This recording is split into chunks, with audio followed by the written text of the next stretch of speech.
तर आज बऱ्याच दिवसांनी आहे ना शिशाला झोका काढून दिला होता, त्यामुळे ती खूप खुश होती. पण आनंद काही फार काळ टिकला नाही, कारण का मुलांना कुठलीही गोष्ट नवीन असू द्या किंवा जुनी थोड्या वेळासाठी दिली ना, ते फक्त आहे ना 10-15 मिनटं ते त्याच्याबरोबर खेळतात. परत आहे तसं मम्माबरोबर मम्मा मम्मा म्हणून उचलून घे.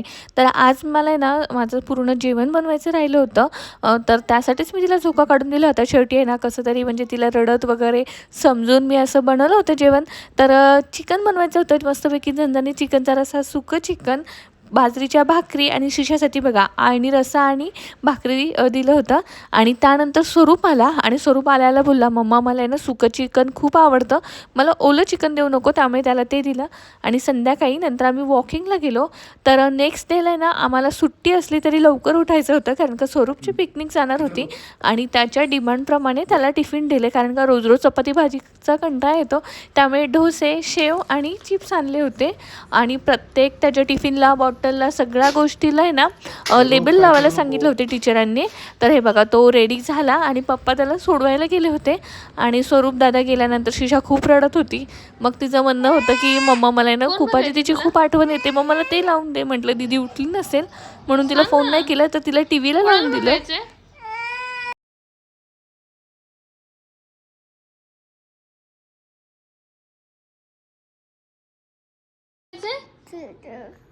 कोणाला?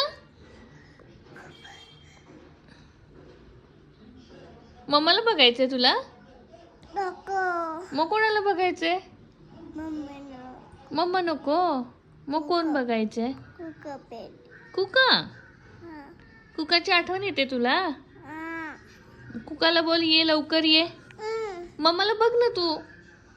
मम्माला बघते. आणि त्यानंतर बघा परत रडायला लागली, म्हणून मग तिला खेळवण्यासाठी ना मी म्हटलं तू टेडीला बसव झोक्यामध्ये. तर ती म्हणते पप्पानी त्याची शेंडी नीट बांधली नाहीये.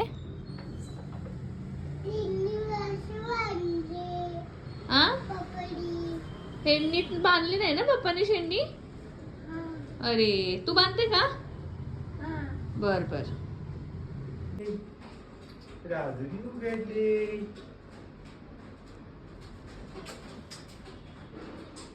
झोपली ना झोप.